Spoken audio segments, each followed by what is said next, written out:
Previously on Search4Hurt, ex-Aussie triathlete Matt Murphy comes up with a crazy idea to test his physical limits, taking on 12 grueling events in just 16 weeks and gaining insight from the world's best trainers and athletes. Like, without power, you have nothing to endure.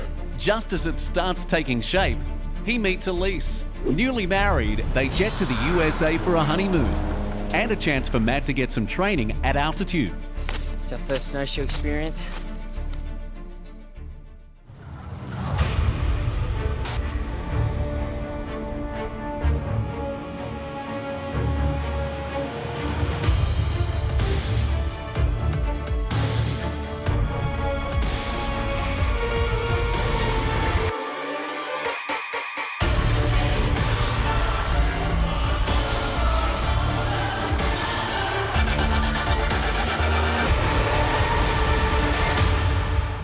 I think that's what you call the hurt box.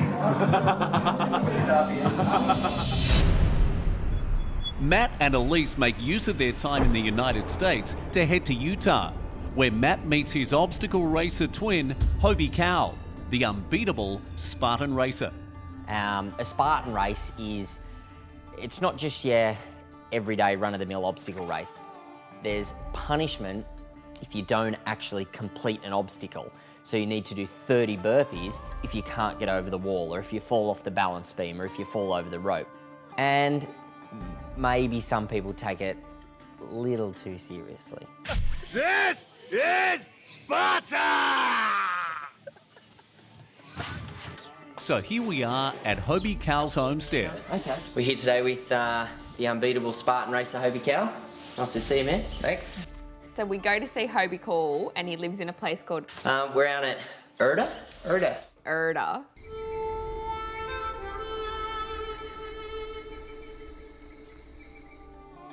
2 minutes outside of where his house is supposed to be, we get pulled up by a cop because Matt's swerving all over the road. And he said, where are you heading to? And we're like, oh, a place called Erda. And he's like, where? And we're like... He'd never even heard of it, and he's the local cop. Yeah. So we're like, okay, this is going to be interesting. What are we up to today, mate? Oh, we're going to make you hurt if that's what you're looking for. In the obstacle racing world, this guy is unbeatable. I think he's been beaten once in like 80 or 90 races. He tried out for the 2008 US Olympic marathon team, and I think he missed out by a couple of minutes. So this guy's the real deal, and to go and train with him, I couldn't wait. A lot of running, a lot of lunging, some burpees. So guys, Hobie's filled me in that before his workouts, there's a certain drink that he takes down. So when in Rome, I guess we go with it. So yeah, what are we doing? Yeah, if you want to have yourself a great workout, you got to have great nutrition to go with it. So before a hard workout, I will do a drink. I've got raw honey. It's my favorite for carbohydrates. Digest easy, quick, good for you. A hydrolyzed whey protein. You gotta get your protein in there, but don't need a lot of it before a workout, but you get some. And hydrolyzed proteins digest really fast and easy, so they won't stick in your stomach and give you problems. Juiced wheatgrass powder, and then some creatine monohydrate. It's good for like a cell volumizer, help get nutrients to your muscles where you want them. So, All just before the workout, so hopefully we don't bring it up. Drink some of that, and we'll see how it goes. All right. This is a bad boy, huh? That's right. Look out. It tastes a lot better than it looks. Well, cheers, here we go. So the drink tasted like absolute So we're about to start first bit of the workout, so what's our plan? All right, we're gonna start you by going around the driveway with a 30-pound rock. You're just gonna throw it different ways. Just get your body warmed up. It's a good way to warm up.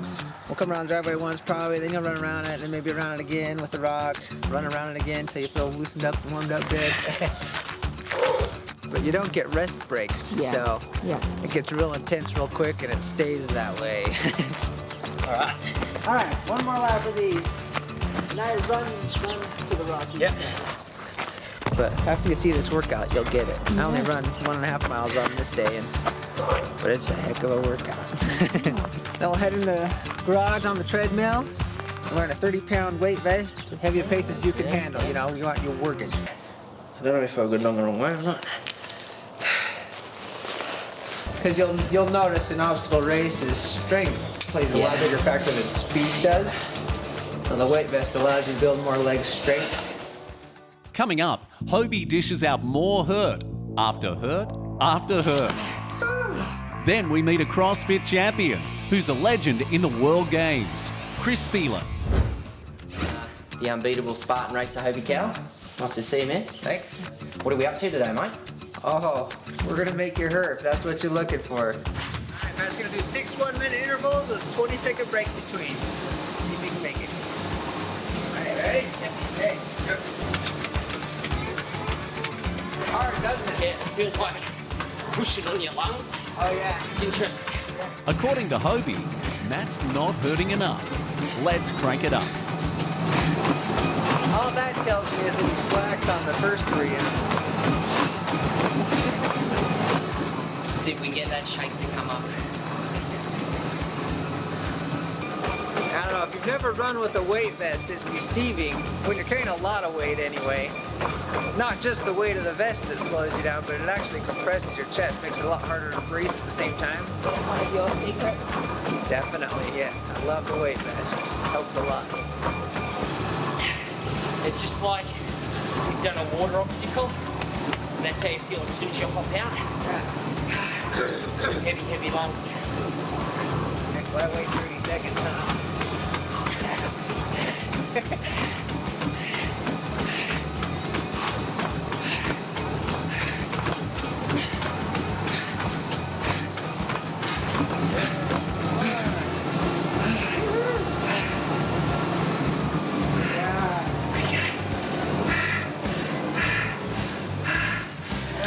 That's just to get the lungs going.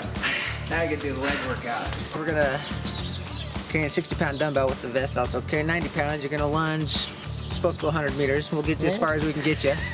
Now that Matt's lungs are working, Hobie takes him outside to help him find the hurt he promised to show him. Go up and kick your butt.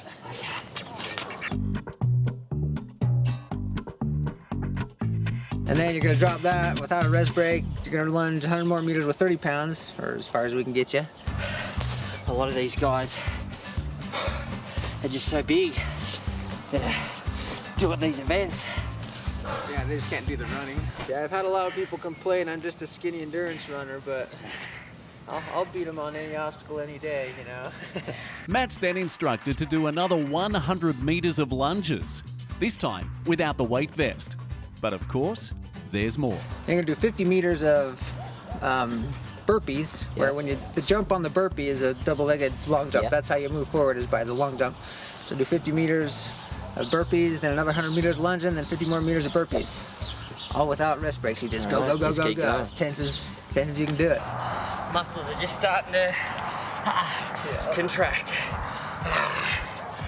We're outside in freezing cold Utah, snow on the mountains around. It felt like something out of a Rocky movie. And the air coming into your lungs is so cold that your body temperature, so your lungs, when that air comes in,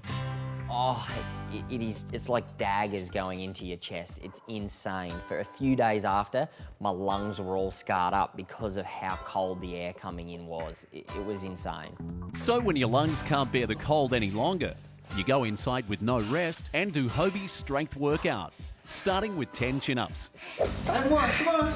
Go breaks, go, go, go. There's 4 more. You bastard. Okay, 4 more. Yes. I'll do 5. It's nearing the end, but Hobie has a few more punishing acts. All right, 10 clapping push-ups. No stopping, no stopping. 7 more, 7 more. Come on. Come on. Good job. Are we done? No, you gotta go over the wall 2 times. Okay. Go over, call under, go over, call under. Quick.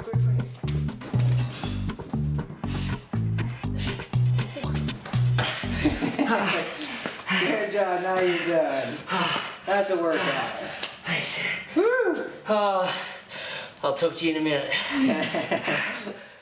The session with Hobie, it was hard. You know, he says that he does these type of sessions a few times a week, and yeah, you're gonna get really fit and really fast if you can train that hard and that fast a few times a week. My legs were cooked for days. They were so sore, let alone the lack of oxygen from the altitude and how cold the air was. I can see now why he's the unbeatable Spartan racer. Still in Utah, they head to Park City for a quick session with CrossFit pinup boy and legend Chris Spieler. To the CrossFit community, Chris Spieler is a legend. He's the only individual to have competed in all 6 CrossFit games. But with his best... CrossFit is absolutely huge. The growth that it's seen in the last 5 or so years is faster than anything that I've ever seen before in the fitness industry. And his performances exceed fans' imagination. My first question to Chris was, what is CrossFit? CrossFit is generally just a strength and conditioning program. A lot of military law enforcement cling to it because the whole idea is just, in a nutshell, that you can kind of do any task, anywhere, anytime, and really be capable to do that. So heavy weight, lightweight, high rep, low rep, body weight, running, all sorts of stuff, and just have the ability to do anything. So. Every year, he's one of the smallest athletes in the field, and every year, the demands of the games get heavier and harder. So what's our plan today? What are we going to do to get some hurt on? We're going to open up with 150 double unders. That's going to be kind of the buy-in to the workout. Yep. And then once we're done with that, we'll do as many rounds as we can of 4 squat cleans at about, for you guys, 84 kilos, right? I won't be doing that. Yeah, and then 8 burpees. So, yep, and we'll just keep bouncing back and forth between those 2 until the 8 is up.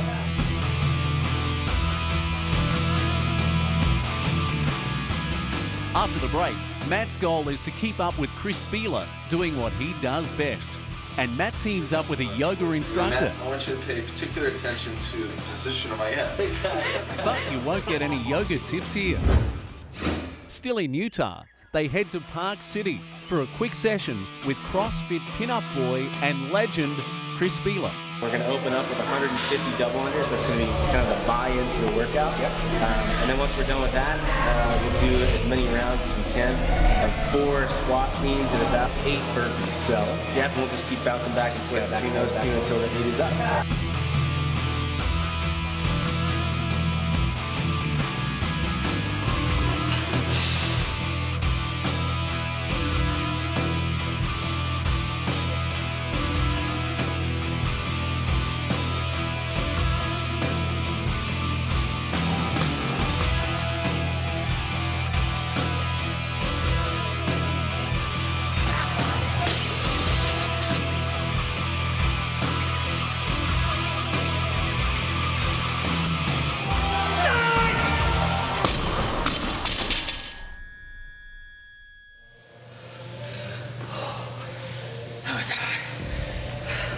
His fitness level is just, it's unbelievable. Like, by the time I finish my double unders, he's already 1 and a bit through his squat cleans and burpees. It's just, yeah, it's pretty impressive. And then, you know, he puts another 1 or 2 rounds into me in the time that I'm lifting 75 pounds lighter. So yeah, it was just really, really impressive.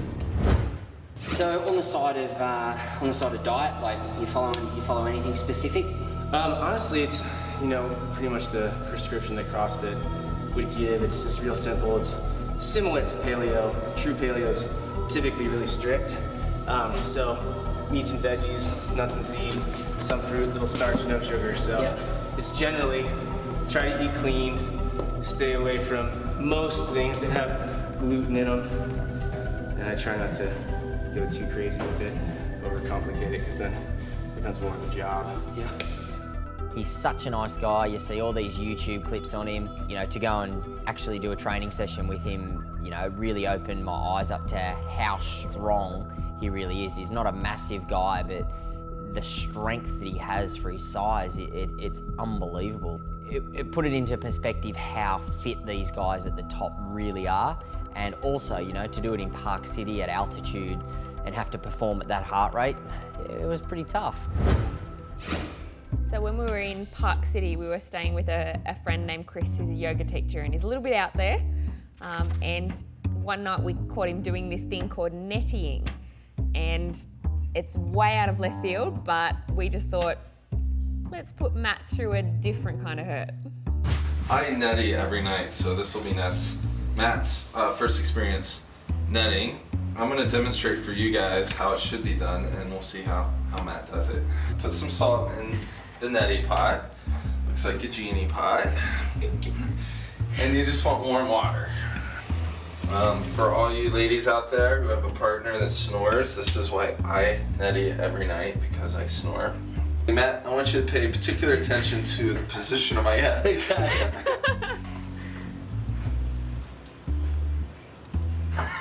Oh, you're kidding. Oh man, I'm gonna be coughing and This started with the ancient yogis. We're the first ones to neti because it helps them breathe when they meditate and they practice yoga. told it netty. Or your left, yeah. And then look in the mirror, that helps. I'm scared. Okay. There you go.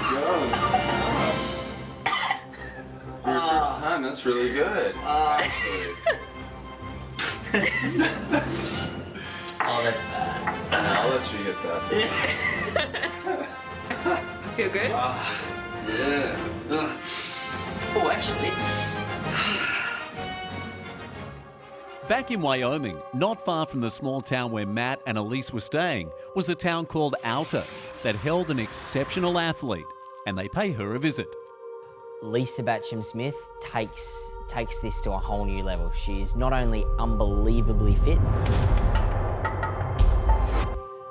but along with that, she's by far the toughest person I've ever met. So you mix those two things together and it's just something that's amazing. So in the world of ultra-marathoning, Lisa's probably got one of the most impressive resumes in the world. She's won Marathon des Sables. Yep, Marathon of the Sands. Now this is in Morocco? Correct. Cool. Through the Sahara Desert. And how actually long is it? It is between 150 miles to 156 miles. And this is over 6 days? It's over 6 days. You've got to take all your own gear. So All your own gear. what are we talking? Like all your own gear for 6 days? Your bed? Your bed, you don't really have a bed. She's won Badwater Marathon. That water is a 135-mile run through Death Valley. And So Death Valley sums it all up. It sums it all up in July. It's quite hot.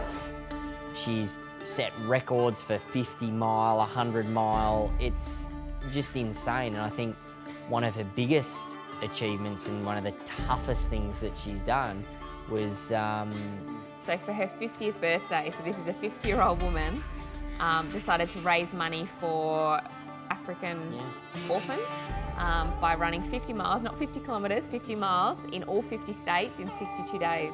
When we come back, Lisa tells us how she overcame what the doctors told her was impossible. This foot is not going to make it. And Matt joins in Lisa's strange but painful workout. So this is a 50-year-old woman, decided to raise money for African orphans by running 50 miles, not 50 kilometres, 50 miles in all 50 states in 62 days. And she did it whilst having broken her foot in the 26th state, and she finished. She's like, what, 24, 25 days? I can't imagine being that tough and that fit at my age, let alone someone who's double my age. Like, she's just, I'm so inspired by her.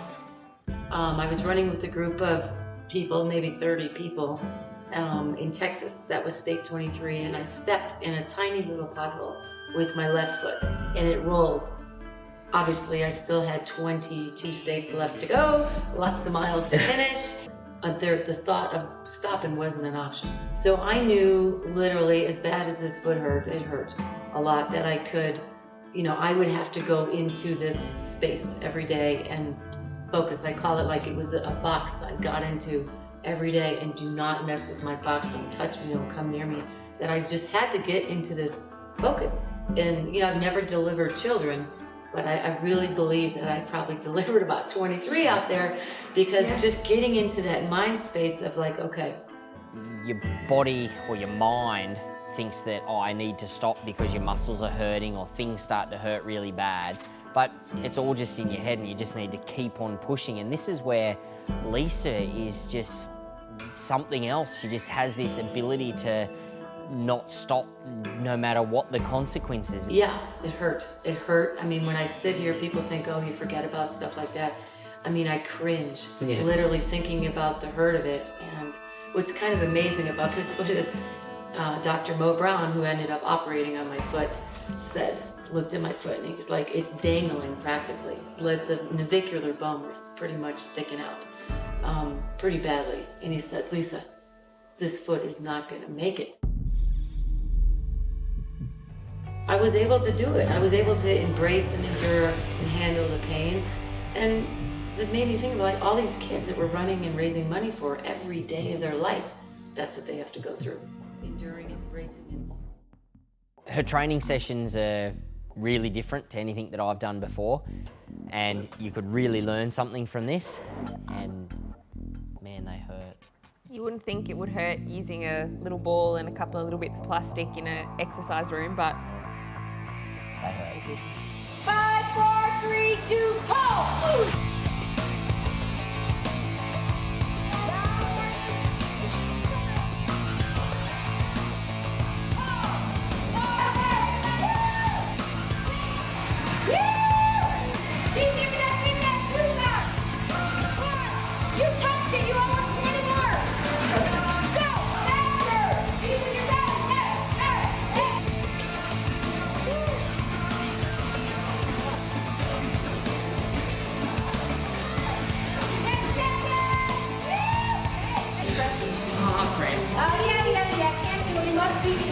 Or something.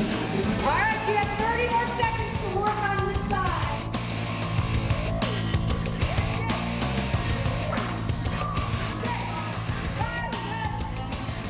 The next exercise is called inchworms. They're going to be inching themselves across the room and back. And it's very difficult to do. And the reason I'm not doing it is because it's pretty hard. Because I want them to hurt, and I did it last week.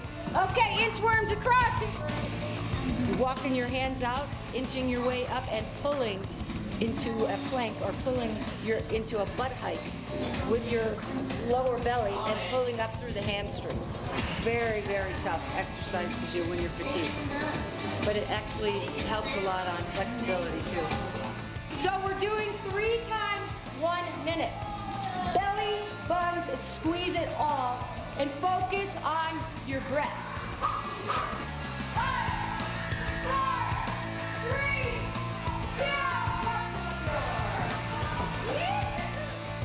2. Next time on Search for Hurt. I don't know if I'm going to be safe out there tomorrow with him.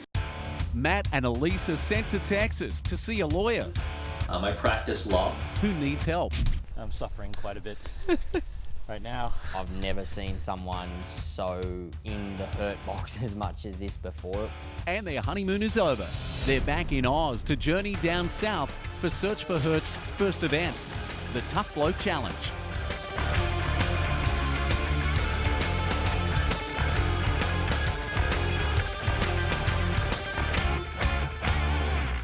You got 20 seconds, you're not even moving barely.